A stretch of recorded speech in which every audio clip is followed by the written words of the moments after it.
Está no ar o podcast Aprender e Empreender. Eu sou Hélio Nishioka, sou fisioterapeuta e empreendedor. Esse é um podcast feito para você, fisioterapeuta que quer aprender a empreender. Para você que sonha em construir um negócio do zero, esse é um espaço preparado para você participar, debater, questionar e, claro, aprender tudo. Vamos juntos conhecer a fundo todos os segredos do empreendedorismo, do crescimento pessoal e da inovação. Seja bem-vindo, a casa é sua.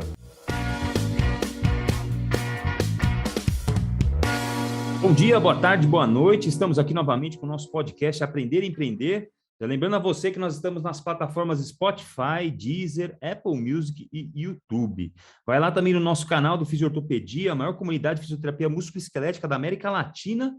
Curte, ativa o sininho do YouTube, compartilha com alguém que pode gostar do nosso conteúdo, ajuda a espalhar essa onda de empreendedorismo, que é a salvação do Brasil e a salvação do mundo. Baixa também o aplicativo do Fisiortopedia, por lá é o melhor canal para você ficar sabendo de todas as nossas novidades. Lembrando que você tem que conhecer a nossa plataforma Star, nossa plataforma de recorrência. Lá você tem acesso a toda a nossa base de cursos de fisioterapia ortopédica, tem desde lesões do esporte até reabilitação de ATM, vários congressos online e 3 novos cursos todo mês. Então, hoje à noite como eu digo de todos os meus podcasts, hoje é um dia muito especial. Hoje eu vou fazer um episódio muito bacana, eu tenho certeza.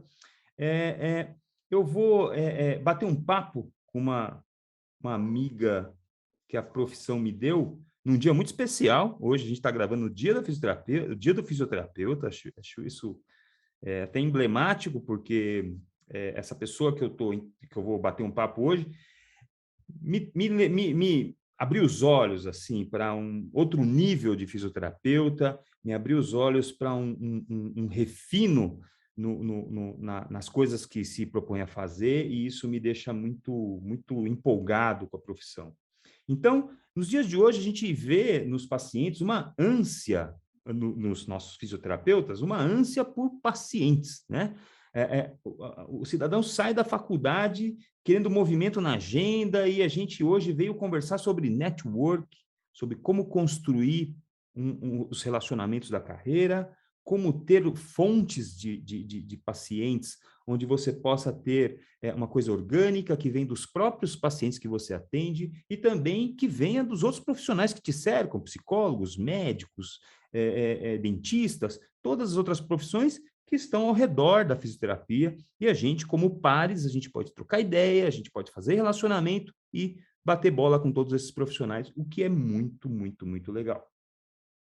A minha convidada dessa noite é uma fisioterapeuta. Ela é fisioterapeuta da PUC, da 30ª turma da PUC.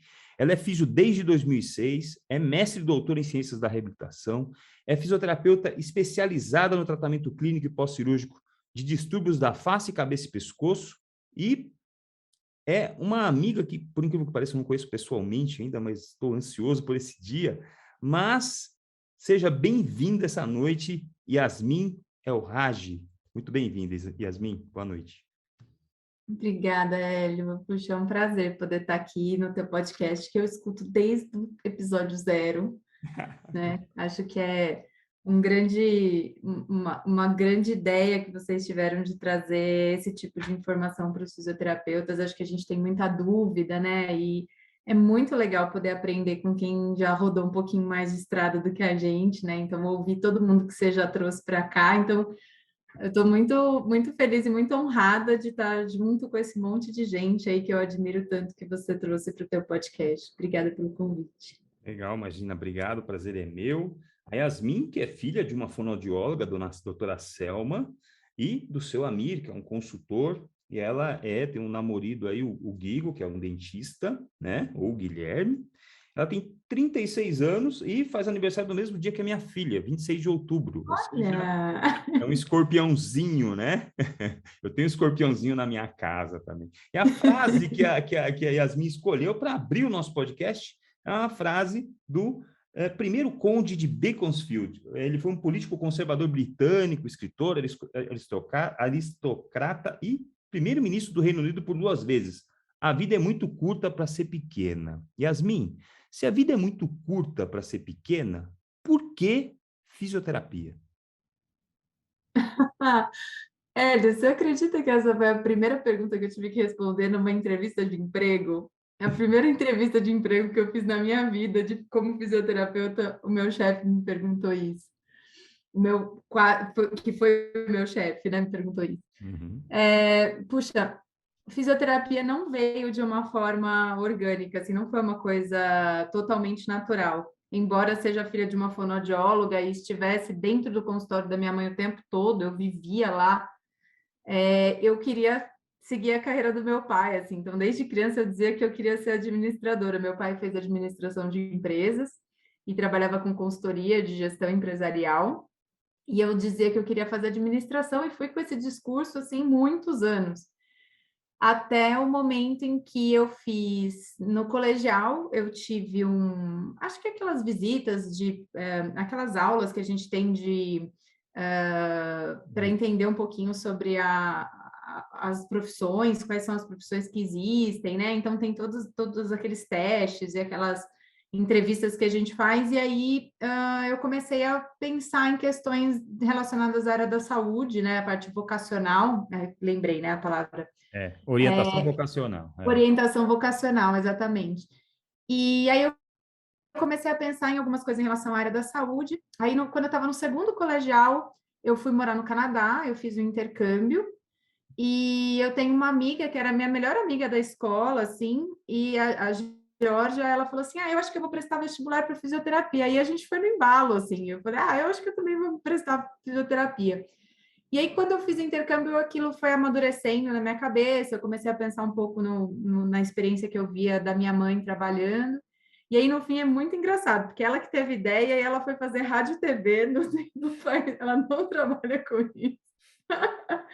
E eu fui para fisioterapia e acho que não consigo me ver fazendo outra coisa, assim. Embora eu faça várias coisas ao mesmo tempo, eu acho que faz parte da minha essência. Foi uma Que, ótima escolha. que legal. Já vi várias histórias desse tipo, onde uma pessoa vai fazer, tipo, vou na peneira de futebol. E aí, eu também vou com você. Tipo, o amigo entra, vira jogador famoso e o cara que levou não vira nada, entendeu?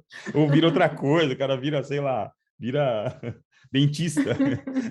Nada a ver, assim. É muito louco isso, né? Muito louco como a vida tem entradas e saídas que a gente não sabe onde elas estão.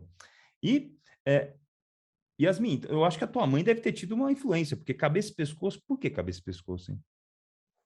Pois é, a minha mãe teve uma influência enorme. Eu brinco, sempre que eu vou dar uma aula, eu começo dizendo que o sistema estomatognático veio no HD, né? Porque já deve ter vindo alguma coisa Uhum, ali para eu querer trabalhar com isso. sim. Mas sabe que é muito curioso, Hélio, porque eu não entrei na faculdade pensando nessa área, e nem quando eu saí eu pensava nessa área, né? Uhum, Como eu comentei, então, o que eu conhecia de fisioterapia, meio que através da minha mãe, por ser fonoaudióloga e trabalhar com pacientes, alguns pacientes neurológicos, eu só conhecia a fisioterapia da Neuroped, era só isso que eu conhecia.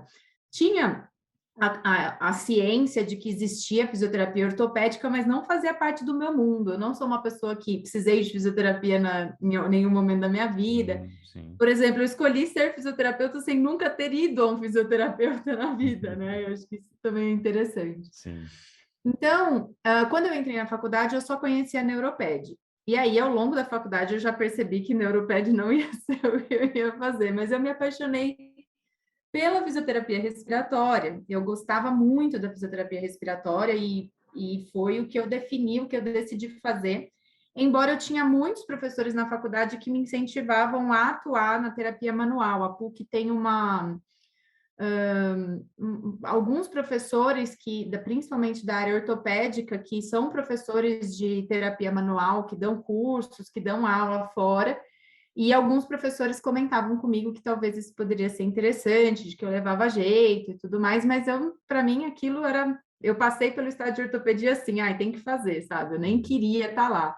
Uhum, E fazia estágio voluntário, ia fazer fisioterapia hospitalar, observatório, fiz tudo que você pode imaginar na faculdade para ir atrás do hospital.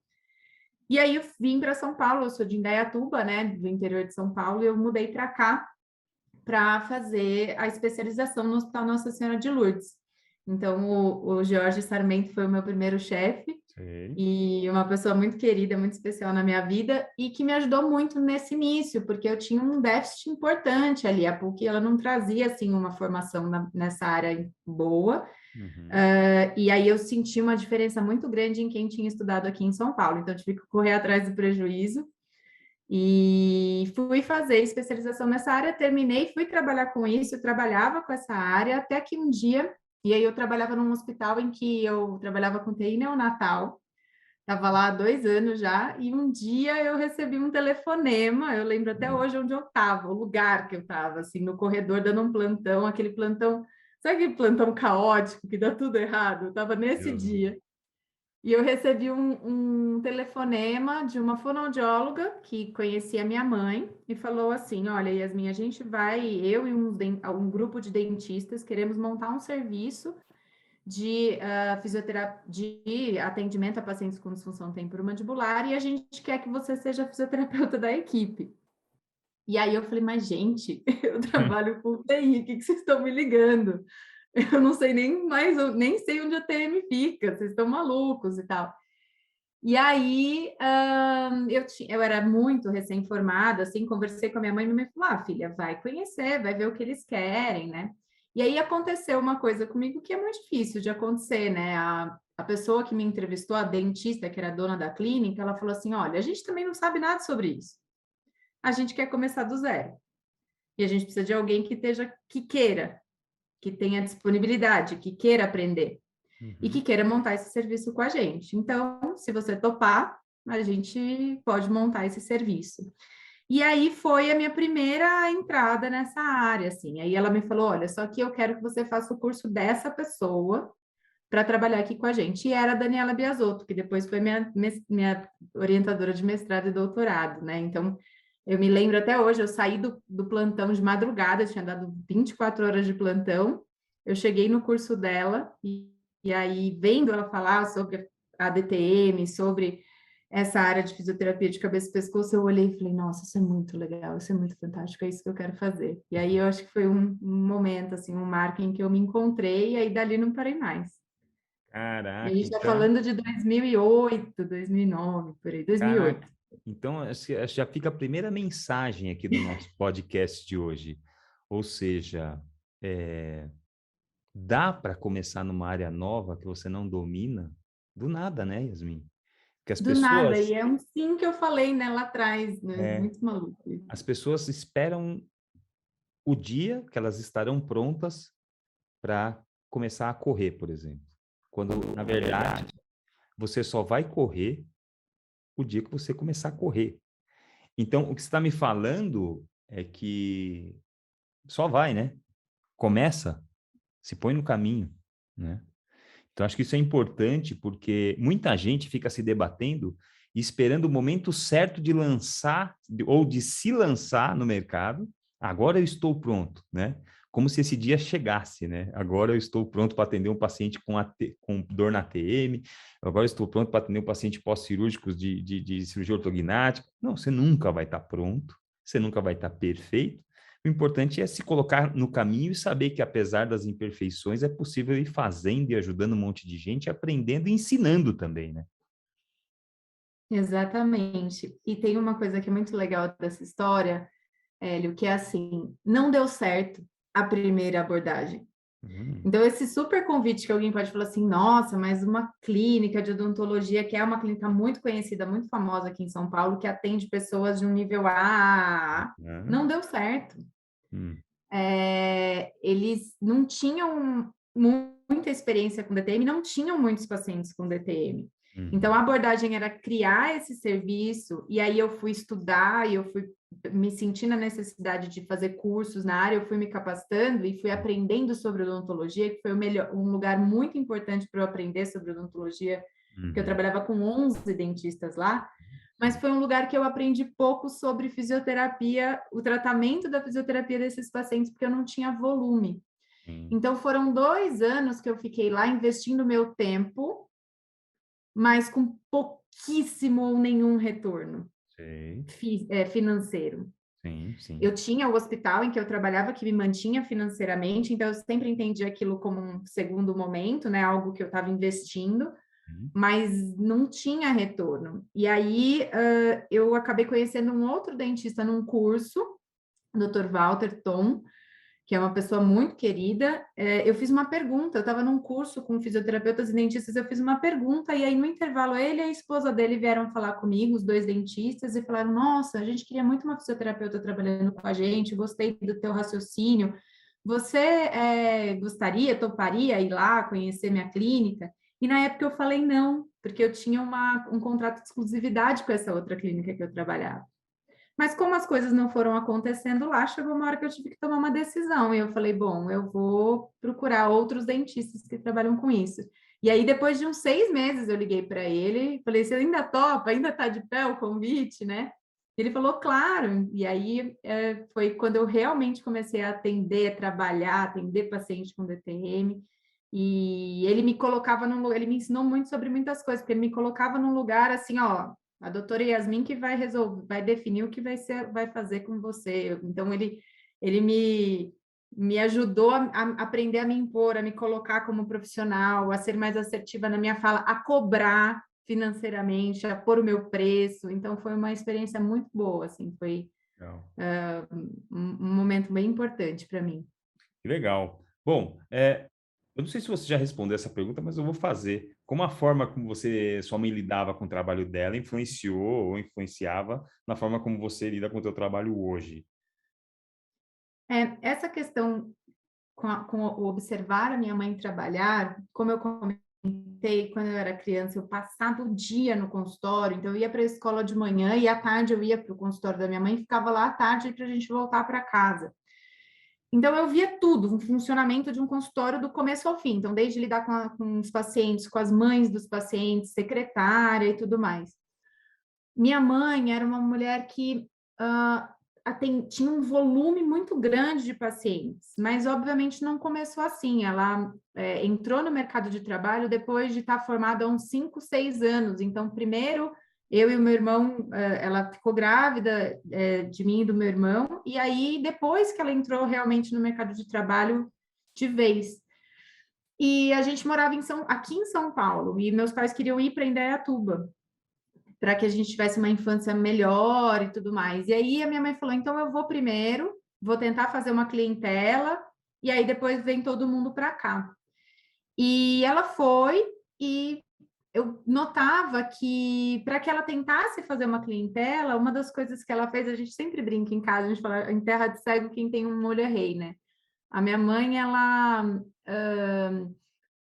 atendia crianças com distúrbio de aprendizagem, era mais a especialidade dela na área da fonoaudiologia. Então, ela começou a perceber quem é que vai mandar paciente para mim? As escolas? Quem que vai perceber que a criança tem um distúrbio de aprendizagem? As escolas. Então, a minha mãe investia o tempo dela em capacitar professor a identificar as dificuldades que as crianças têm, Uhum. a treiná-los, a orientar os coordenadores, a Uhum. estar o tempo todo em decisão compartilhada de como ia caminhar essa criança com os professores, com os pais da criança e com os diretores. Então, toda semana, um dia da semana, minha mãe ia na sexta-feira, ela ia nas escolas, ela falava, hoje é o dia de eu ir nas escolas. E ela ia nas escolas discutir o caso de cada uma das crianças com as famílias, com os professores e com os diretores. Então, eu vi essa construção, não só de uma equipe toda direcionada para o bem-estar de um paciente, mas também de falar assim: olha, eu não vou fazer propaganda na televisão e no jornal. Quem é que vai me mandar paciente? É o professor. Quem é que vai identificar? É o professor. E aí eu via muito isso. Ou essa questão de que eram os professores que encaminhavam, ou essa questão em que a mãe tinha um filho que já tinha sido paciente da minha mãe e começava a perceber que o outro filho começava a ter um pouquinho de já levava antes de alguém perceber. Então, essa coisa de como os pacientes chegavam nela, isso foi uma coisa que me marcou muito, e na época eu não percebia tanto, e hoje eu olho e falo assim, nossa, é uma coisa que obviamente faz diferença, né? E eu percebo que é assim como eu ajo com os profissionais e como eu trabalho hoje. E aí eu tenho certeza que isso é por imitação, assim, porque foi assim que eu aprendi, assim que eu via, e eu simplesmente repliquei. Sensacional isso, porque eu também tenho na minha mãe, na minha saudosa mãe, um exemplo de, de como atender pacientes, será? Não, acho que não é como atender pacientes, porque minha mãe não atendeu, nunca atendeu um paciente na vida. Mas é muito interessante que meus pais, eles eram comerciantes. E meu pai sempre um homem muito rigoroso, muito bravo. Meu pai era um japonesão bravo para burro, assim. E a minha mãe, não. Minha mãe é uma mulher muito doce, uma mulher pequenininha, muito doce, muito agradável e uma mulher muito fácil, assim, de lidar. E era engraçado porque eles dois no balcão, o meu pai lidava com fornecedores, com vendedores, e ele era sempre muito bravo, e ele era conhecido por ser muito bravo. E a minha mãe era o lado doce do negócio, então minha mãe tinha uma loja de comida pronta, rotisserie, bem na periferia de Santo André, assim, mas era bem periferia mesmo, tipo na beira da favela. E eu lembro, crescendo no meio das pernas dela, da minha mãe no balcão, não vendendo as coisas. A minha mãe era a terapia das pessoas, porque ela conversava com as mulheres daquele bairro, e as mulheres vinham se lamentar com ela. Ah, meu filho bebe, ah, meu filho ficou desempregado, então aquela dificuldade daquelas pessoas de baixa renda, assim. Eu lembro que minha mãe perdia horas conversando, escutando, dando ouvidos, dando ombro, e isso foi, eu acho que, por isso que eu acho que hoje eu homenageio a minha mãe nisso até, no sentido de saber que hoje eu uso o exemplo dela para ouvir um paciente, para deixar o paciente falar, para dar o ombro para o paciente, para dar um colinho, sabe? Eu acho que isso molda. Então, eu me identifiquei aí com o seu exemplo aí da sua mãe. Acho muito lindo a gente trazer as coisas dos nossos antepassados e botar na mesa e falar, porra, isso aqui é tão autêntico, né? Isso aqui é tão lindo, né? Porque e não é assim, ninguém me ensinou. Isso aqui nasceu da minha mãe dentro de mim, virou uma semente e tem uma árvore gigante que faz sombra um monte de gente agora, né? Isso é muito legal. E você não saiu trabalhando só com fisioterapia. Como outros trabalhos que você fez antes da fisioterapia, Yasmin, como isso foi te ajudando a desenvolver habilidades que te diferenciam hoje? Ah, eu acho que eu tive algumas experiências de trabalho dentro e fora da fisioterapia que me ajudaram a ganhar algumas skills aí, né? A primeira coisa que eu fiz, eu dava aula particular de matemática, né, na adolescência, assim, mas era para crianças, assim, então eu acho que era mais uma coisa mais geral, assim, acho que talvez não tenha tantas skills aí, a não ser o de professora, né? Talvez a vontade de ser professora já tenha começado aí. Mas na faculdade, a PUC era um curso integral, então a gente não conseguia trabalhar durante a semana, ter um emprego fixo, alguma coisa assim. E eu ainda tinha que viajar de uma cidade para outra. Então, o que que eu fazia para ter um dinheirinho para poder viajar no fim do ano e de vez em quando sair e fazer alguma coisa, né? Eu trabalhava de final de semana e fazia alguns bicos, assim. Então, eu trabalhei desde fazer recepção de evento até com a parte organizacional de evento. E aí eu descobri que eu gostava muito mais de fazer a parte de organização do que da parte de recepção, né? E aí quem me contratava, que era um amigo da minha mãe, ele começou a perceber que eu tinha uma facilidade com essa coisa de organizar. Ele sempre falava, Yasmin, você sempre me traz um problema resolvido, você só me comunica, você já só me conta o que você fez, é o que aconteceu e o que você já resolveu. E era uma habilidade que eu tinha, mas eu nem imaginava que eu tinha essa habilidade de identificar o problema, resolver e simplesmente comunicar que já tinha sido feito, né? Uhum. Então, evento, trabalhar com evento é o tempo inteiro você no backstage olhando tudo. Então, assim, desde o que tem um copo que alguém largou aqui, isso tá sujo e não pode aparecer, até o garçom que está saindo com uma gravata desarrumada, até o prato que não pode sair da cozinha daquele jeito, até teve problema com segurança, teve algum problema ali na entrada, algum cliente que está desconfortável. Então, é uma antena que você tem que ligar que faz com que você veja coisas que os outros não estão vendo e não podem ver. Então, isso é muito legal. Eu acho que essa habilidade eu acabei desenvolvendo ali e isso me ajuda muito hoje em dia, né? Eu consigo tanto no meu consultório, no meu atendimento, a forma como eu quero oferecer atendimento para o meu paciente, onde eu quero que ele esteja, faça com que ele tenha a experiência sem ver nada do que acontece por trás daquilo, né?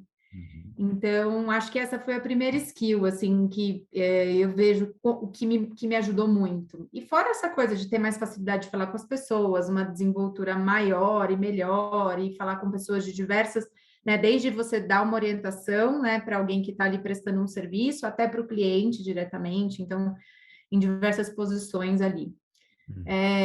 Depois disso, quando eu me formei e quando eu fui trabalhar com fisioterapia respiratória, eu trabalhava num hospital, que era um hospital de periferia de Taboão da Serra, que chama Hospital Geral de Pirajussara, e lá eu fiquei como cobertura de férias, então assim, eu estava a cada mês num setor que eu não conhecia ninguém, então eu tinha que criar relações, a cada mês eu tinha que criar relações com equipes diferentes, em horários diferentes, então tapava todos os buracos. Faltou fisioterapeuta de não sei aonde, vai a Yasmin.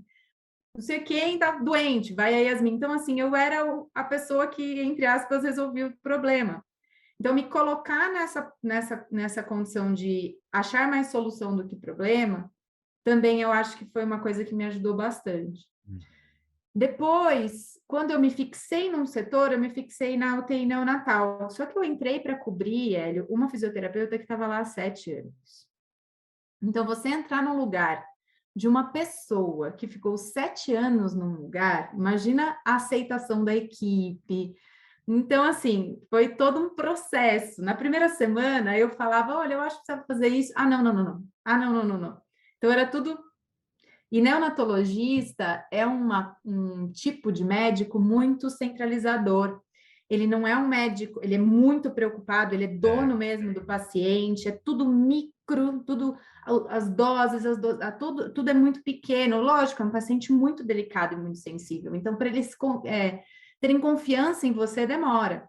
Então, o que eu comecei a fazer? Eu comecei a chegar mais cedo, e aí eu já fazia, por exemplo, a questão de eu diminuía já os parâmetros ventilatórios. Aí, quando ele chegava, eu falava assim: ó, eu já reduzi, viu?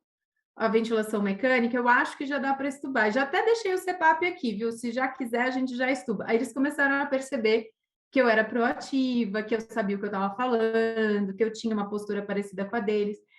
E aí eu comecei a perceber que eu tinha uma habilidade de me moldar muito ao ambiente.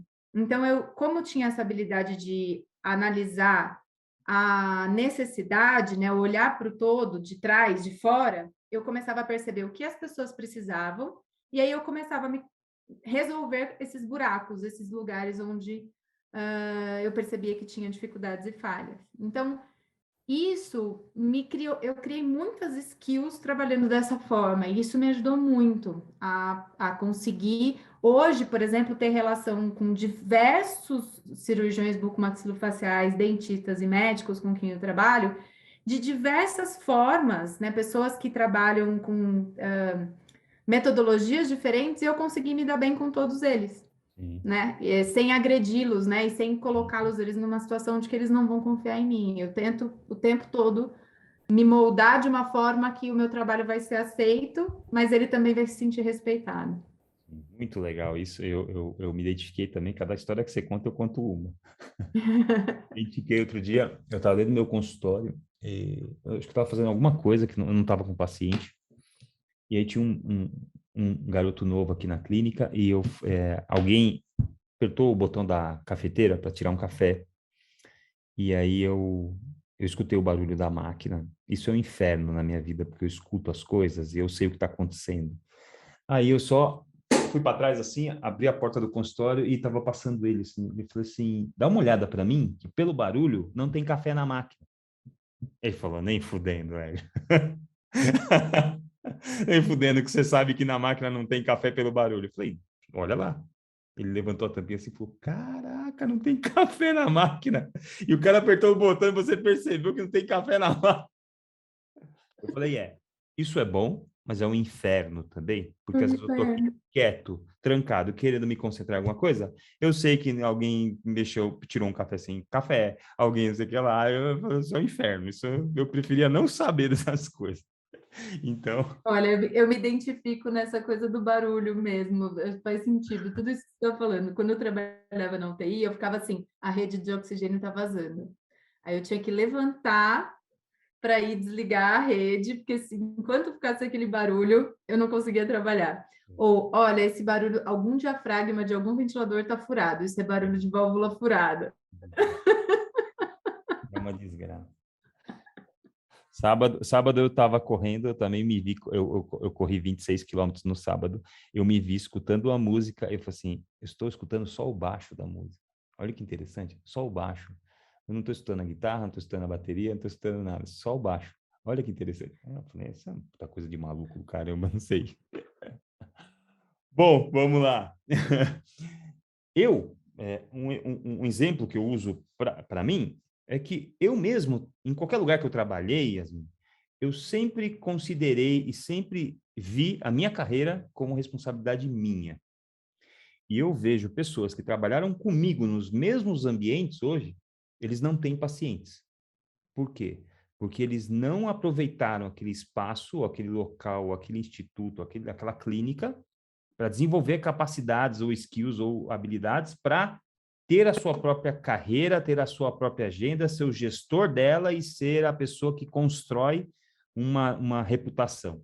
Eu nunca, mesmo trabalhando em qualquer outro consultório, em lugares grandes que eu trabalhei, eu nunca deleguei a minha captação de pacientes para, mesmo em ambientes muito abundantes de pacientes, de doentes para caramba para atender, em que não era necessário nem ser muito capaz ou muito bom tecnicamente, você não precisava ter muita habilidade. Você tinha agenda lotada porque tinha muito paciente. Então, é, essa seria a primeira dica, essa é uma das primeiras dicas que eu dou para uma pessoa. Nunca delegue a sua carreira, ou nunca delegue o gerenciamento da sua carreira para um instituto, para um local onde você trabalha. Porque se você trabalhar lá e você recebe uma parte do que você atendeu, esta outra parte que você deixa para o instituto é como se fosse um aluguel que você paga para usar o seu consultório. Você não está atendendo na clínica da Yasmin, você está atendendo no seu consultório, porque você divide com a Yasmin e o consultório é dela? É, mas é o meu consultório, é o seu consultório, é o consultório da pessoa. O que você acha disso? Faz sentido isso que você está falando sobre não delegar, e aí existem algumas coisas diferentes, que é o sentar e esperar o paciente chegar. A outra coisa é você ir criando, aí o que acho que é o tema de hoje, né? Essa coisa do networking, as pessoas começarem a te conhecer através do teu trabalho, a forma como você trabalha e a forma como você lida com os profissionais que estão por ali. Na minha área, né? Então, essa área que eu escolhi de cabeça e pescoço, como eu comentei, num primeiro momento, eu estive em ambientes em que eram consultórios odontológicos e que, teoricamente, era para ter paciente que chegava ali e o paciente ia ser atendido, né? No primeiro local onde eu expliquei para você, né, a primeira clínica que eu trabalhava, era uma clínica em que o paciente que procurava aquele lugar não é um paciente que procurava porque ele tinha dor orofacial. Era uma clínica que era referência de sorrisos cinematográficos. Então, era uma clínica que atendia atores, atrizes, modelos, gente que queria ficar com o dente lindo, maravilhoso. Não estava preocupado com a função, não estava preocupado com dor. Então, eu tinha um volume muito pequeno de pacientes ali, e ali eu acho que, por imaturidade também, eu realmente ficava sentada esperando o encaminhamento vir dos profissionais dali, né? Até mesmo porque o fluxo da clínica era esse.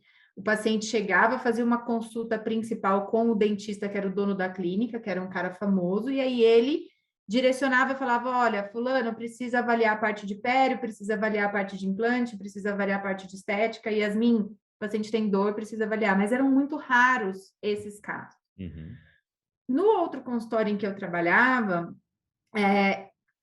já era um dentista especializado em DTM, dor orofacial. Então, quem chegava nele eram pacientes com dor ou pacientes com queixas funcionais. Então, eu estar lá compondo a equipe dele era completamente diferente de eu estar lá compondo a equipe do outro dentista que não tinha esse tipo de público. Então, acho que a primeira coisa é você entender qual é o público, aonde você quer estar. Então, se você entender que tipo de público você quer atender e qual público você quer atender e quais são os profissionais que você quer ter do teu lado. Esse eu acho que é um primeiro olhar. Eu ainda preciso ter esse fluxo. O tipo de trabalho que eu faço é um trabalho em que eu tenho que ter o fluxo do paciente que tem alguma queixa de dor. Ele pode vir direto para mim? Ele pode. É um pouco mais raro. Hoje eu ainda tenho o fluxo do paciente que passa pelo dentista ou que passa pelo cirurgião bucomaxilofacial. Na maior parte das vezes, as pessoas visitam mais os dentistas do que os médicos, né? Então, assim, pelo menos uma vez por ano, as pessoas visitam os seus próprios dentistas. Então, você tem uma relação muito pessoal, né, com o teu dentista. Então, é natural que eu seja uma profissional que esteja ali junto com essa equipe. Num primeiro momento, eu estava dentro de um único consultório odontológico, em que eu não tinha uma sala de fisioterapia, então eu atendia na cadeira do dentista. Então, não era um ambiente fisioterapêutico, era um ambiente de uma cadeira odontológica em que eu dava um jeito do atendimento acontecer ali. E aí, o que aconteceu? Esse dentista começou a me indicar para outros amigos dentistas dele. Só que aí chegou um momento em que eu tinha que ter espaço para atender esses outros pacientes, e eu não tinha. Então, eu comecei a sublocar salas de colegas para que eu pudesse fazer isso. Então, o meu meio acabou sendo realmente a indicação da indicação da indicação dos profissionais. Tá. E também dos próprios pacientes. Sim.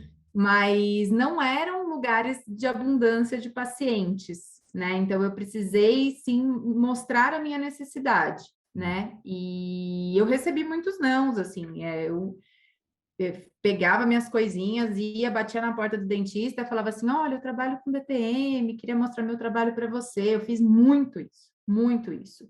Fiz isso em Indaiatuba, eu ia uma vez por semana para atender em Indaiatuba de sextas-feiras durante um tempo, e fiz isso aqui em São Paulo com muitos profissionais, e eu recebi muitos nãos. Mas eu recebi alguns sims, e aí o que eu fiz foi aproveitar muito bem esses sims que eu recebi, né? Então, eu acho que aí é aquela coisa que a gente está falando, de aproveitar a solução e não ficar criando problema, né? Ah, eu não tenho espaço, ah, eu não tenho quem me indique, ah, eu não tenho não sei o quê, ah, eu não... Entendeu? É olhar e falar, tá, o que eu posso fazer para isso poder acontecer? E aí, só para terminar essa parte, eu trabalhava com dor orofacial, mas a parte da parte cirúrgica é mais recente. Eu comecei a trabalhar com a parte de pós-operatório faz 4, 5 anos. E eu escolhi trabalhar com isso por necessidade. Na verdade, eu comecei a receber pacientes e não saber muito como cuidar. E aí eu fui estudar e me capacitar mais para poder atender esses pacientes. E aí, no começo, eu queria entender mais, porque os cursos não eram muito bons. Tem uma professora só no Brasil que dá esse curso, que é um curso maior, e aí eu tive que entender um pouco melhor sobre isso. Eu comecei a pedir: posso ir assistir a cirurgia? Posso atender um paciente seu? Ah, não, eu não preciso de fisioterapia. Eu falei: posso atender um paciente seu? Me manda o seu paciente, eu não vou cobrar. Pode me mandar. Me manda um paciente que não pode pagar. Um paciente seu que não possa pagar a fisioterapia. E aí eu comecei a atender as pessoas assim. Hoje eu tenho muitos pacientes de pós-cirúrgico, de cirurgiões, que eu comecei a relação assim, ó, me manda um paciente seu que não pode pagar para eu mostrar o meu trabalho. Se você não gostar, é o famoso, eu devolvo o seu dinheiro. E aí, isso também foi uma das coisas que fez o projeto social acontecer, que é o projeto social que eu tenho hoje, em que realmente eu atendo os pacientes que não podem pagar por um preço acessível. Então, o buco, ele sabe que ele pode me mandar, mesmo que o paciente possa pagar ou não possa pagar. Se o paciente puder pagar, ele vai fazer o tratamento pagando o valor. Se ele não puder pagar, ele vai entrar pelo projeto social e vai ser atendido pela equipe que eu tenho, ou por mim. E aí a gente dá sequência, mas de qualquer forma esse buco sabe que ele pode contar comigo. Eu acho que o grande lance é esse, assim, ó, eu posso mandar para a Yasmin vai resolver. Me colocar nessa situação de resolução. Muito legal isso. Como é que chama o projeto social? O projeto que eu atendo, ele ainda não tem nome, ele está em construção. Mas a ideia é ter um lugar um pouco maior, em que eu tenha mais fisioterapeutas atendendo, e aí a gente criar uma coisa um pouco mais oficial. O que eu tenho hoje eu ofereço horários da minha agenda, em que a gente pode fazer atendimentos por um valor mais acessível para o paciente escolhe o valor que ele pode pagar, né? E aí hoje, como ele cresceu muito, hoje eu tenho uma pessoa para me ajudar e talvez daqui a um tempinho teremos duas, porque tem um volume bem grande de pessoas e de pacientes para isso agora. Muito legal, muito legal. Essa é uma outra coisa que eu faço também.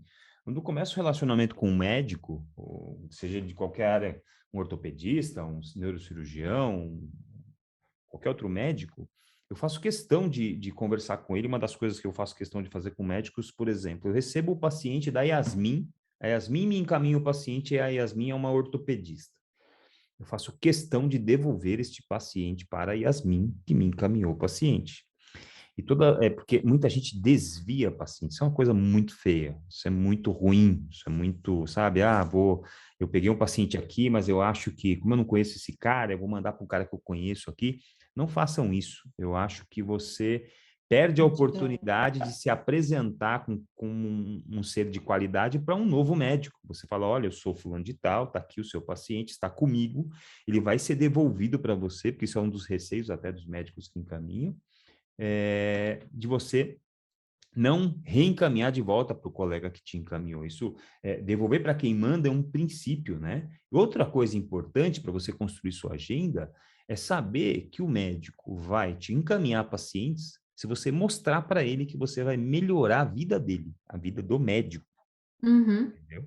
Melhorar a vida do médico, a vida do exatamente. médico. O que é trabalhar? Trabalhar é quebrar o galho de alguém. Trabalhar é resolver o problema de alguém. Então, assim, por que você chama encanador? Porque estourou a porra de um cano e você não sabe consertar e a casa está inundando e tal. Então, você chama o encanador. E o encanador, em troca de algum dinheiro, ele vende um pedaço do tempo dele. Então, não adianta a gente achar que o médico vai mandar o paciente para a gente porque a gente é legal, porque a gente é bacana. É lógico que você vai chegar num nível onde o médico vai te encaminhar porque você é competente, porque você é sério, porque você é honesto, porque você devolve o paciente para ele, mas tem que ter um quê? Onde o fisioterapeuta resolve a vida do médico, ou seja, eu sei que o paciente vem devolvido com um briefing antes, ele vem devolvido com uma mensagem antes. Na véspera do retorno do paciente tem um e-mail na minha caixa. Então, essas são coisas que quando o médico recebe o João de volta no consultório dele, olá, João, tudo bem? Eu falei com o teu fisioterapeuta é o Hélio. Ele falou para mim que você melhorou 30% a sua dor, então você está resolvendo um problema daquele paciente que às vezes o médico nem lembra quem é mais, nem lembra que problema que ele tem, e você está quebrando o galho do cara, você está resolvendo um problema dele, e isso é uma ótima maneira de começar relacionamentos com médicos, mostrando para ele que você vai melhorar o consultório dele, melhorar os resultados cirúrgicos do cara, que os pacientes vão passar pela cirurgia de uma maneira mais confortável.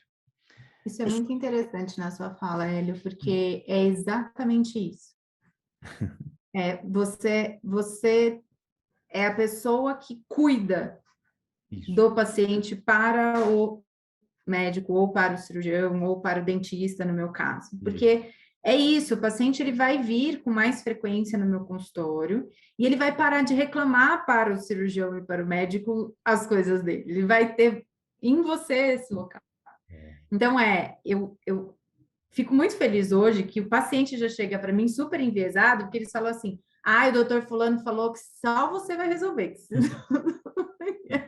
É um peso também, né? Resolver, é um peso, É às um vezes. peso, é. Mas, ao mesmo tempo, de uma outra forma, tem essa questão de se colocar nesse lugar de resolver problemas. Então, tem todo um cuidado no que você falou em recebi o paciente, é de alguém que eu conheço, é de alguém que eu não conheço? Primeira coisa, se é de alguém que eu conheço, você vai mandar uma mensagem, um e-mail, recebi o seu paciente, muito obrigada pela indicação, vou avaliá-lo, quando eu tiver um feedback, uma informação eu vou te trazer de volta. Se eu não conheço, olá, fulano, meu nome é Yasmin, eu sou fisioterapeuta, recebi um paciente seu assim, assim, sabe? Gostaria de discutir o caso. Isso. E, assim, parece é uma besteira isso que a gente está falando, mas é importantíssimo. Importantíssimo. E ao longo do tempo, dar pequenos feedbacks. Oh, o seu paciente fulano tem vindo, evoluímos assim, assim, da seguinte forma, sabe? Ter um tipo, realmente é um relacionamento. E o relacionamento não se constrói do dia para a noite. Ele precisa ser regado, ele tem que ser alimentado ao longo do tempo. Então, desde um agradecimento pela indicação até uma apresentação para um profissional, todo paciente que chega para mim, às vezes foi um outro paciente que indicou, então eu não conheço o médico, ou o cirurgião, ou o dentista, eu chego e falo, olha, quem é o fulano? Eu quero o contato, porque eu quero falar com ele. Exatamente. E aí, eu hoje tenho vários profissionais que trabalham comigo por causa desse primeiro contato que eu fiz. Que a pessoa fala, nossa, eu nem sabia que você trabalha com isso. Puxa, que bom. Ah, eu sempre escuto isso, Hélio. Que bom que tem uma pessoa que trabalha com isso que agora eu vou poder encaminhar. Entendeu? E aí eu tenho colegas que falam assim, é tão difícil, porque os médicos, porque os dentistas, porque os não sei o quê, não respeitam a gente. Vocês têm que se... A gente precisa se dar ao respeito para ser respeitado. A gente precisa mostrar o nosso trabalho para que a gente possa ser respeitado. Claro que eu também já escutei coisas que eu não queria, ou profissionais que queriam que eu fizesse procedimentos que eu não concordo, mas posso falar? A quantidade disso é muito pequena se for comparativo com o feedback bom. Eu recebi uma vez de um cirurgião que é muito bacana, um cara muito bacana aqui de São Paulo. Eu fiz um relatório de uma paciente que eu avaliei. Ele falou assim: eu nunca recebi um relatório tão bem feito de uma fisioterapeuta na minha vida. Sabe E que... o que deveria ser o mínimo vira diferencial. Exatamente. A gente chama isso, Yasmin, de... Você tem...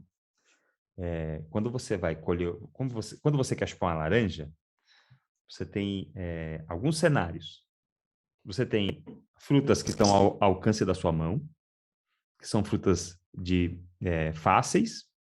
Tem frutas que estão lá no alto da copa, que você não consegue alcançar sem a ajuda de uma escada. E você tem uma fruta no chão, que está no seu pé, que acabou de cair da árvore. O retorno das 3 laranjas é o mesmo. E o mundo da fisioterapia é um mundo cheio de laranja no chão, com retorno garantido e mínimo esforço. Só que as pessoas têm preguiça de fazer um relatório bacana, legal, com escalas, com scores, com questionários, dá para o cara um negócio mastigado. Não adianta você falar para ele assim, o questionário tal, a nota é 18. Ele não sabe o que é o questionário tal. O questionário tal tem nota 18, que quer dizer que o paciente tem uma alta incapacidade à dor da ATM, por exemplo.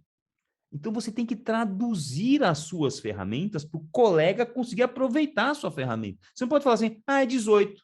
O que é 18? Sei lá o que é 18. Eu sou dentista, não quero saber o que é 18. Essa porcaria, o paciente não está melhorando. Então, assim, tá cheio de laranja no chão, tá cheio de fruta no chão. É só esticar o braço e pegar. Tá mais fácil do que essa laranja que está na sua frente, tá mais fácil do que a laranja que está lá no alto da copa.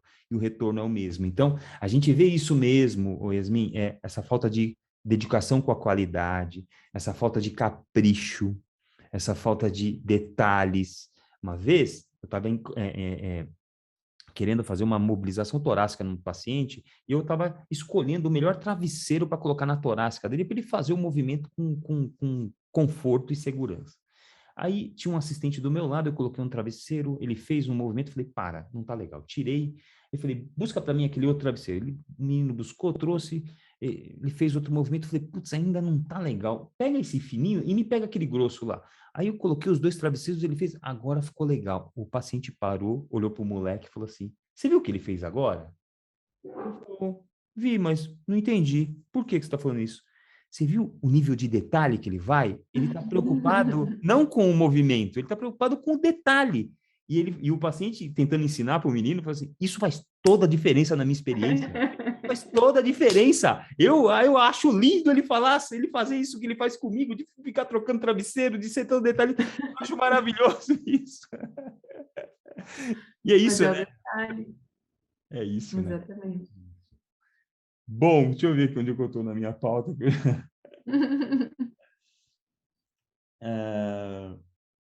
E aquela indicação, não do médico, não do dentista, não do profissional, né? Então, a gente já entendeu que, pô, é legal fazer essa relação, mas e a coisa com o paciente, por exemplo, né? Como construir uma experiência bacana, né? Qual o caminho que a gente pode usar para que os nossos pacientes nos indiquem, sendo nossos fãs, não só nossos pacientes, né? Que eles falem, putz, meu, ou como os pacientes que nos procuram falam assim, olha, falaram para mim que você faz milagre, falaram para mim que só você que resolve isso. Como isso é um fã, isso é um fã que você criou, né? Ou que um médico ou que um dentista te encaminhou como um fã. Como a gente pode fermentar essa massa aí para isso crescer e como quem está nos ouvindo pode começar um caminho por aí? Eu, eu sinto que é mais simples do que parece, sabe? A gente às vezes quer complicar e acha que precisa ser uma coisa muito, nossa, eu tenho que ter uma clínica incrível, um espaço caro, uma coisa assim, né? Claro que tudo isso faz parte da experiência do cliente, você já tem inúmeros podcasts aí seus falando sobre isso e tudo mais. Mas isso é a cereja do bolo, isso é o perfume, né? Eu acho que tem que ter uma coisa na essência, né? E eu acho que isso está relacionado com o quão legítimo você é ali naquele encontro, né? Então, por que eu falo que é mais simples do que parece? Porque quando eu comecei a fazer, por exemplo, esses atendimentos a um custo mais baixo, né, para o pessoal do projeto, o que eu mais escutava era assim: nossa, você me escutou, ou obrigada pelo seu atendimento, obrigada por você ter, sabe, sido cuidadosa, umas coisas que para mim era óbvio, que era o mínimo que eu estava fazendo, o que eu faço para todo mundo. Mas as pessoas não estão acostumadas a serem ouvidas e elas não estão acostumadas a ter espaço e lugar de fala, sabe? Então, eu acho que a gente volta muito para aquele óbvio da escuta, mas é a escuta em todos os sentidos, não é só a escuta clínica, né? É estar ali para aquela pessoa o tempo todo. Então, é o sentar para conversar, e eu sentar para conversar estando presente de forma legítima, escutando aquela pessoa dentro do todo, dentro da integralidade dela. Às vezes você não tem nada para fazer por ela, mas só de você escutar, aquilo já fez uma diferença enorme. Só dela se sentir que ela está num ambiente seguro, sabe? Eu acho que também tem um pouco disso. A pessoa sentir que ela tá num lugar que ela pode se mostrar vulnerável, sabe? Então, não tem uma resposta muito certa para isso, e palavras muito certas para escolher, porque é realmente uma questão meio de feeling, mas eu sinto que é a mesma coisa que você faz num relacionamento, assim, eu acho que é um relacionamento com o cliente, é um relacionamento, não deixa de ser. Então, e é perceber um pouco quando os pacientes te dão esses feedbacks, né? Eu tive 2 relatos de pacientes recente, de paciente pós-cirúrgico, e os 2, na mesma semana, me falaram a mesma coisa. Eu falei, puxa, isso é importante, eu nunca tinha percebido que isso era importante. Os 2 tinham feito cirurgia ortognática e estavam no segundo dia de pós-operatório, que é realmente o pior dia, é um dia que você fica muito edemaciado, é muito desconfortável, você não consegue deglutir, é incômodo. E eu faço o atendimento dentro do centro cirúrgico e depois eu fico acompanhando via videochamada essas pessoas, né? Eu falo com eles até o dia que eles vêm no consultório. E aí, para os 2, na mesma semana, eu falei assim: olha, hoje é o pior dia. Você está passando, o que você está passando é o pior. Disso não vai piorar, só vai melhorar. E eu achei que era uma coisa que era verdade, eu estava dizendo isso porque era realmente verdade. Aquele era o pior momento. Mas os 2, depois, quando chegaram no consultório, falaram assim: foi muito importante. E assim, foi engraçado porque eu desliguei o telefone pensando assim: nossa, não consegui ajudar, meus pacientes estão mal, tão ruim. estão desconfortáveis, né? E não consegui fazer o que eu queria fazer com eles pela videochamada, porque eles estavam muito desconfortáveis. E aí eles chegaram para mim no consultório e falaram assim: aquele dia que eu falei com você foi muito importante. Obrigada por você ter falado comigo. E eu pensando assim, nossa, mas eu não consegui fazer o atendimento, eu queria passar exercício, passar coisa e tudo. E a pessoa falou assim: você ter me dito que não ia piorar daquilo e que aquilo era o pior que eu ia passar, me fez ter força para aguentar o que poderia ser aquele dia. E aí eu fiquei pensando nisso, né, no significado disso. Porque você está em sofrimento e alguém te diz que aquilo é o pior que você vai passar, você fala, beleza, eu tenho para aguentar. Agora, você está em sofrimento e você não sabe até onde vai isso, Uhum. você catastrofiza, você fala, meu Deus do céu, onde que isso vai parar, né? E eu nunca tinha pensado que isso podia ser importante, Hélio. O paciente me falou que isso era importante. E aí, agora, toda vez que eu falo com um paciente no pós-cirúrgico, eu faço questão de explicar sobre isso. Mas antes era uma coisa que eu saía, talvez tinha paciente que talvez eu nem falasse, entendeu? E não percebesse essa importância. Então, eu acho que uma das coisas que ajuda essa coisa que você falou do paciente confiar em você e ser seu fã e até divulgar o teu trabalho para os outros, é você ouvi-lo, mas você usar as coisas que ele te traz para melhorar cada vez mais com os outros, né? Usar isso como um aprendizado para que você vá somando coisas Uhum. e vá refinando o teu tratamento, a tua forma de abordar, a tua fala, as palavras que você usa, o jeito que você coloca. É olhar para o pequeno detalhe nesse aspecto, sabe? Eu queria fazer exercício com ele e ele não era isso que ele precisava. É aquela velha história, né? É muito louco isso, né? Outro dia eu estava discutindo até com pacientes. Eu falei assim, para de achar que...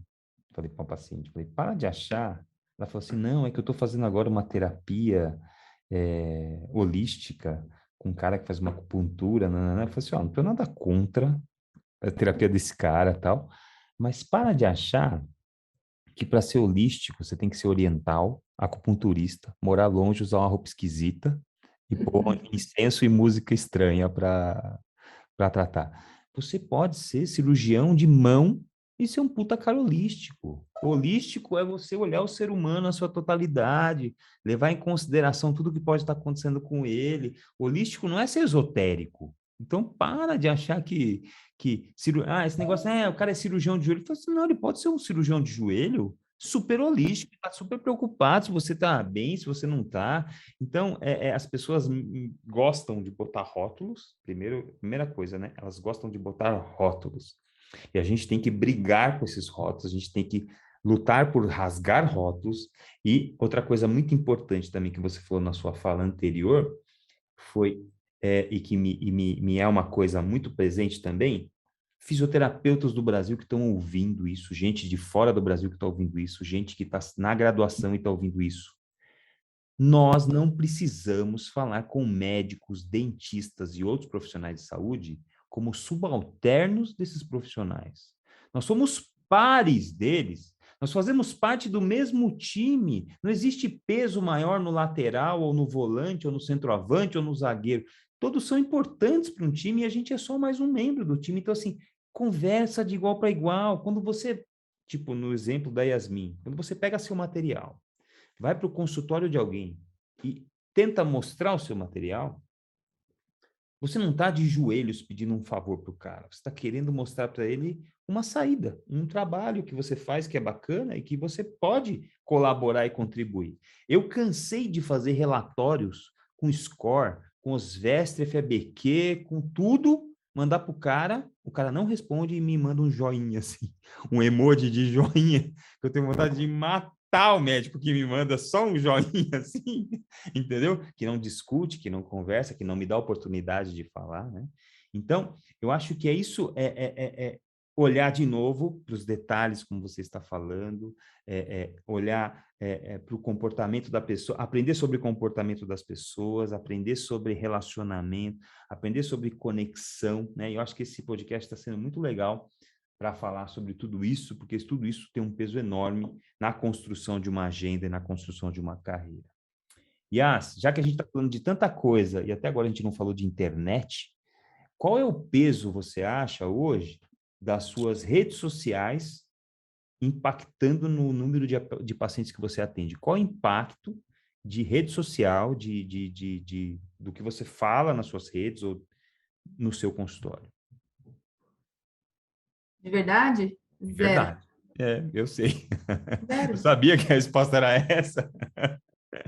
É zero, né? Nenhum. É zero. Eu Zero. faço vídeo de teimoso também, porque eu sei que é zero. Zero. Ele tá ali, e eu não acho que não seja importante, tá? Mas eu tenho uma quantidade de tempo que eu consigo investir na carreira. E eu opto, minha prioridade é investir nessa outra parte que é networking. Eu acho que talvez fosse interessante, se eu quisesse realmente investir meu tempo, ou até contratar alguém para poder fazer isso, eu acho que poderia ser interessante. Uhum. Mas não é uma coisa que eu vejo como fundamental e essencial, sabe? Ela existe hoje, sabe para que ela existe hoje? Porque às vezes alguns alunos entram em contato comigo via direct, e aí Sim, é a forma, na verdade, é a minha comunicação mais com alunos do que com pacientes. sim. Eu não tenho um paciente hoje que me ligou e falou, me mandou mensagem e falou assim: "Ah, te vi no Instagram", e aí pergunta alguma coisa. Às vezes a pessoa entra em contato via direct, mas é porque um outro colega indicou e não tem meu celular e me manda o meu Instagram para a pessoa falar comigo. Então, ela acaba vindo por isso, mas não por conta do conteúdo que tem lá, porque não tem conteúdo, nem tem conteúdo de DTM lá, nada. Então, eu opto por investir e estar disponível de outras formas no meu trabalho. Não acho que você não deva utilizar as redes sociais, mas acho que a gente precisa entender a importância das coisas e pesar. A rede social, ela é a cereja do bolo, ela é também o perfume, ela também é a perfumaria. Mas Uhum. se você tem a base ruim, não Uhum. adianta. Então, eu prefiro entender que o investimento no networking, o investimento na tua capacitação, na tua habilidade, no teu atendimento ali, fazer rede social ocupa tempo. E aonde que você quer colocar o teu tempo? É isso, onde você quer investir o teu tempo? Eu prefiro investir eu tenho 10 minutos, eu mando uma mensagem para o Buco e falo, olha, o seu paciente veio essa semana, tá assim, assim, assado. Eu prefiro gastar esses 10 minutos nisso do que lá na rede social, mas são escolhas, aonde você vai por seu tempo.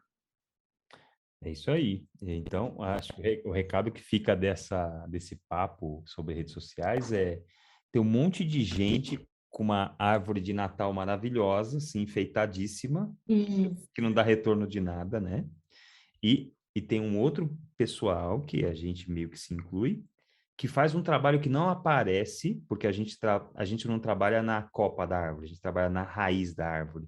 Então a gente faz um trabalho que fica dentro da terra, ele não aparece assim para fora, mas que é um lugar super seguro, e um lugar onde você garante uma recorrência de paciente, você garante, porque é baseado em valores como confiança, como segurança, como baseado em evidência, como um trabalho sério, como um trabalho honesto, um trabalho que retorna o paciente para mim de novo, não tenta desviar o meu paciente. Tudo isso eu acho muito importante, entendeu, Yas? Isso mesmo. Bom, eu sei que é um trabalho, a gente está entrando aqui nos nossos minutos finais, a gente não tem pressa de acabar, mas assim, a gente está caminhando para um finalmente, assim. Eu sei que é um trabalho artesanal e, assim, quem está nos ouvindo, é bom que ouça isso. Não tem como construir uma agenda da noite para o dia.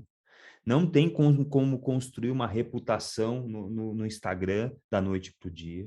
Não tem como construir, é um trabalho artesanal, demorado, baseado em detalhes, em uma reputação baseada em evidência, em estudo, em bunda na cadeira, em dedicação, né?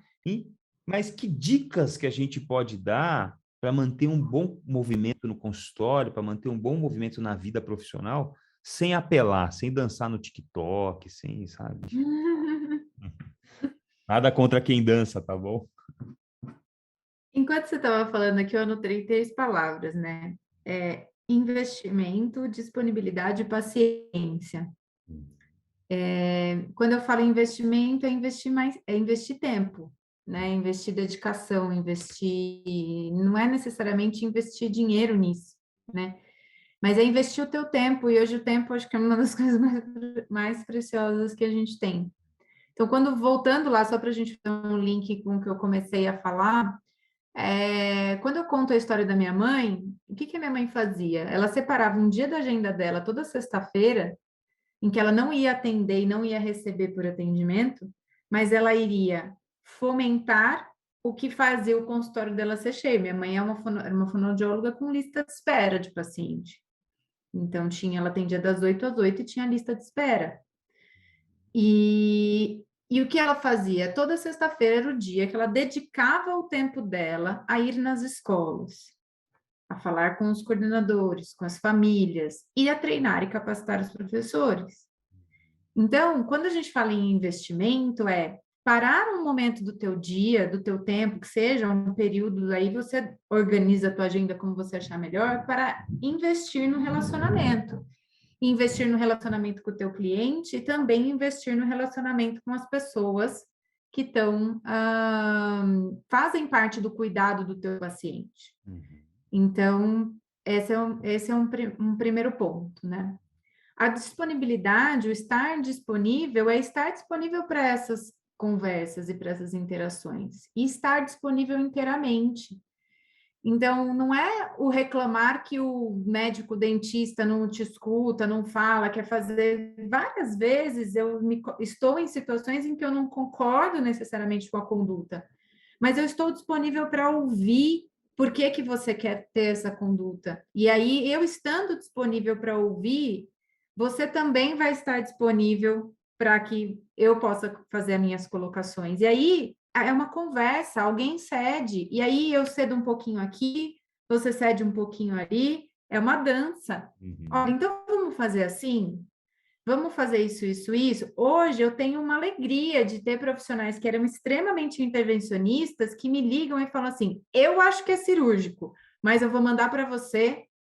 E aí, se você me disser que não é, a gente vai tentar. Isso foi construído, Hélio. Não é uma coisa que a pessoa surtou e falou assim para mim: não, vou mandar para você. Entendeu? E aí, hoje, a pessoa me liga e fala assim: eu acho que dá para tratar clinicamente.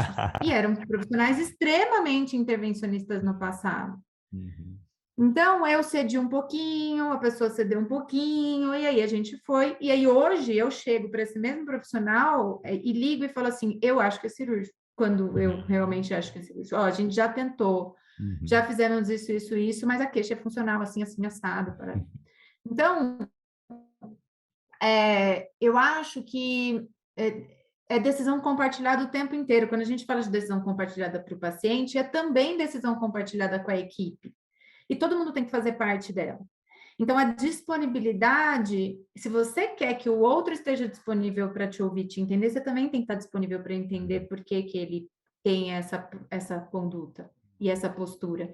E às vezes não, na maioria das vezes, os profissionais têm condutas que não incluem o atendimento do físio ou o respeito pelo físio, porque eles não têm experiência de trabalhar com físio, que é bom. Porque os que têm experiência de trabalhar com físio, que resolve o problema dele, que nem você falou, respeitam, incluem e trabalham junto. Sim, sim, sim, sim. Entendeu? Então, a culpa é nossa. A gente reclama dos outros, mas a culpa é nossa. Exatamente. A gente tem que abrir o nosso próprio caminho. E a gente tem que A gente tem se. que abrir nosso próprio caminho. E aí a palavra paciência entra aí, que é o terceiro ponto das palavras que eu falei que anotei. Não é do dia para a noite. E aí é um trabalho de formiguinha. E aí tem aquela coisa do dia que você vai. Se eu fosse desistir lá na primeira clínica que eu trabalhei, eu fiquei investi 2 anos do meu tempo lá. Uhum. E não formei uma clientela de DTM, atendi um monte de paciente de DTM, mas em paralelo eu fui criando outras coisas, até chegar um momento em que valeu a pena para mim ter o meu próprio consultório e receber pacientes de outros profissionais, de vários outros profissionais. Então, hoje eu conto com encaminhamento de muitas pessoas diferentes, profissionais diferentes, além de colegas Sim.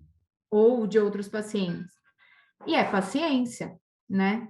Então, é o que você falou, você não está correndo 26 quilômetros no sábado de uma vez, né? Não, não. Muito legal, Yasmin. E assim, nós vamos sortear um livro para a nossa audiência. Eu vou fazer questão de fazer uma coisa: eu vou comprar o livro, vou receber o livro. Você vai dedicar para a pessoa que for sorteada. E aí depois eu mando o livro para a pessoa com essa. É um livro único no mundo, um livro autografado e dedicado pela Yasmin. Você me sugeriu o livro O Palhaço e o Psicanalista. Em breves palavras, por que esse livro? Bom, esse livro ele é um livro que fala sobre comunicação, né? E é um livro que às vezes a gente acha que vai nos ajudar a comunicar com o nosso paciente, mas ele nos ensina a comunicar com todo mundo, né? Não só com o paciente, mas com tudo que está ao nosso redor, né? Uhum. Então, ele é um livro de autoconhecimento, sabe? E aí, inclusive, eu vou até dar um spoiler, tem uma parte que ele fala das características, dos perfis das pessoas, a forma como as pessoas falam e tudo mais. E aí é um tapão na cara, assim, porque você se enxerga naqueles dados, né? Naquela forma como eles colocam. É um livro gostoso de ler, um livro leve, é um bate-papo, mas ao mesmo tempo ele traz algumas reflexões bem profundas, assim, embora ele seja simples de ler. Sim. E então eu acho que quando você me pediu a sugestão de um livro, eu achei que esse poderia ser e ter relação com o papo de hoje. Legal. Você me indicou um filme também, é um filme, é o Escafandro e a Borboleta. Por que você me indicou esse filme, Yasmin? Bom, acho que muitos fisioterapeutas devem ter, ao longo da sua formação, ou até mesmo na faculdade, ter ouvido, né? Ah, assiste esse filme e tal, porque realmente se trata ali de uma história de um paciente e da relação com os profissionais que cuidavam dele. Ele tem essa mensagem que é muito bacana, mas não é por conta disso que eu acho que é um filme que todo mundo que trabalha com pacientes deve assistir. O que mais me chamou a atenção nesse filme, além da história linda, é a forma como o diretor, aí são os detalhes, né? É a forma como o diretor fez como ele consegue mostrar de uma perspectiva do paciente. Então, em diversos momentos, a câmera está colocada de uma forma como se você fosse o paciente. Então, você se sente muito na pele da pessoa, com as angústias que essa pessoa está sentindo. Inclusive, até em alguns momentos, a câmera é meio turva, meio desfocada, você enxerga como ele enxerga. Então, ela te coloca numa perspectiva completamente diferente da que a gente está acostumado a ficar. E aí também isso traz muitas reflexões internas de como a gente atua, de como a gente lida com os nossos pacientes, né? Então, é um exercício de empatia, assim. Muito legal, muito legal. Bom, enquanto a gente conversa, Yasmin, eu vou anotando palavras-chave que a pessoa vai falando para mim. E eu faço questão de fazer um resumo agora de tudo que a gente conversou. E palavras-chave que me surgiram do seu discurso, prestem atenção, acho que isso é muito valioso para todo mundo. Primeira coisa, autoconhecimento. A segunda é capacidade de conexão. Terceira é capacidade de surpreender. Cuidar da pessoa e não da ATM. Cuidar da pessoa e não da doença ou da lesão. Iniciativa, capacidade de se moldar.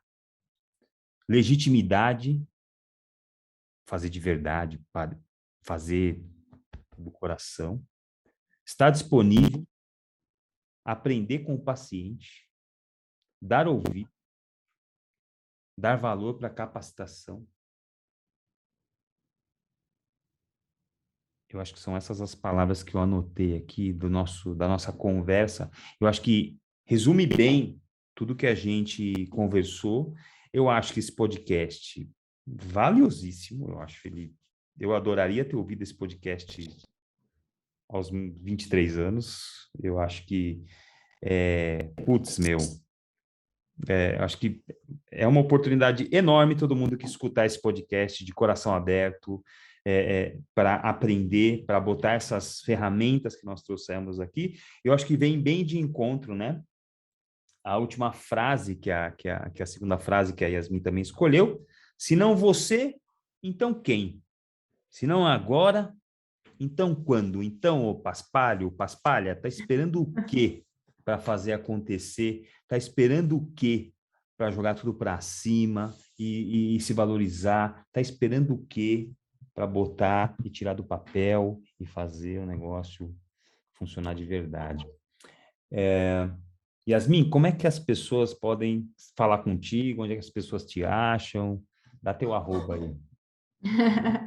O arroba do meu Instagram é doutora.yasmin.alrage. E eu tenho o meu site, que tem todos os meus contatos lá, então é doutorayasminalrage.com.br. Legal. Acho que são os dois canais mais fáceis, assim, de falar comigo. E é isso. Yas, muito obrigado por me deixar emocionado no podcast com você. Achei maravilhoso, tá? É um privilégio a tua companhia no trabalho, do dia a dia, na construção das coisas. E o Leandro Fukuzawa, que sugeriu esse podcast, agradecer a ele também pela ideia, acho que foi maravilhosa, tá? E te agradecer e aí suas palavras finais. Muito obrigado. Eu que agradeço. Nossa, estou muito, muito, muito feliz de poder ter estado aqui com você e a gente ter conversado. Aí dá vontade de ficar falando mais, né? De ficar batendo mais papo. Eu acho que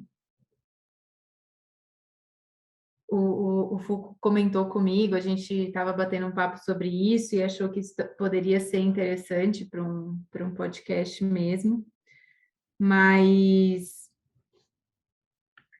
essa questão da legitimidade, né, do estar presente, do olhar para as oportunidades, eu acho que é o recado que fica, assim. Hoje eu sou uma pessoa muito inquieta, né, e eu acho que essa inquietação e não aceitar as coisas como elas estão e querer sempre mudar e querer sempre melhorar é uma característica. E por muito tempo eu achava que isso era um defeito, e depois eu entendi que não é um defeito, né? Que acaba sendo uma qualidade, né? Hoje eu tenho esse privilégio de poder trabalhar com vocês e estar envolvida em vários projetos, em várias coisas que a gente acredita muito, né? E tá dentro de tudo isso. E hoje eu olho para trás e eu sei que isso só está acontecendo por conta daquele sim que eu falei lá atrás, naquele plantão que eu estava e recebi uma ligação e eu quase falei que não, porque eu trabalhava em hospital e eu falava, eu trabalho com bebê, foi isso que eu escolhi e tudo mais. Então, qual que é a mensagem final, assim? É de que esteja aberto a escutar, né, as opções, as oportunidades e a entender que nada está escrito na pedra, sabe? Assim, que as coisas podem se transformar e elas podem ir mudando ao longo do tempo, né? Então, hoje eu tenho certeza absoluta de que todas essas coisas boas estão acontecendo. Eu estou colhendo vários frutos hoje em dia por conta desses sims que eu fui falando ao longo da vida e também por conta de alguns nãos, né? Então é só estar atento, acho que essa é a mensagem, sabe? Porque passa e a gente pode perder, né? Então é estar atento para isso. Muito bom, muito bom. Muito obrigado pela sua mensagem, muito obrigado pelo seu tempo, pela sua conversa, pelas suas dicas. Foi tudo muito, muito, muito prazeroso, foi tudo muito válido, muito intenso, muito legal. Bom, agradecer a todo mundo que chegou até aqui com a gente. A gente vai, todo mundo que quiser participar do sorteio do livro, faz um comentário ali no nosso post no YouTube, Nós vamos sortear entre as pessoas que comentarem no YouTube, é lógico, nós vamos sortear entre as pessoas que chegaram nesse momento do podcast, porque quem não chegou não vai saber onde vai ser o sorteio. Então, estaremos lá, nós estamos nas plataformas Spotify, Deezer, Apple Music e YouTube. Vai lá no nosso canal do Fisiortopedia, nós somos a maior comunidade de fisioterapia musculoesquelética da América Latina. Vocês têm noção do que a gente está construindo aqui? Curte, ative o sininho do YouTube, compartilha com alguém que pode gostar, manda para alguém esse podcast, manda para um colega médico, fisioterapeuta, dentista, psicólogo, fonoaudiólogo, qualquer profissional de saúde, manda, ou até qualquer outro profissional de qualquer outra área, ajuda a espalhar essa onda de empreendedorismo para a gente salvar o nosso país, esse nosso mundão aqui. Baixa o aplicativo do Fisiortopedia, por lá você vai ficar sabendo de tudo de novidade que a gente tem na plataforma, na plataforma Star, os novos cursos, e se liga, fica sempre ligado na gente, que sempre vai ter novidade muito boa. Quero agradecer a todo mundo que chegou até aqui, agradecer a Yasmin por mais uma vez estar com a gente aqui. Boa noite a todos, um beijo, tchau, tchau.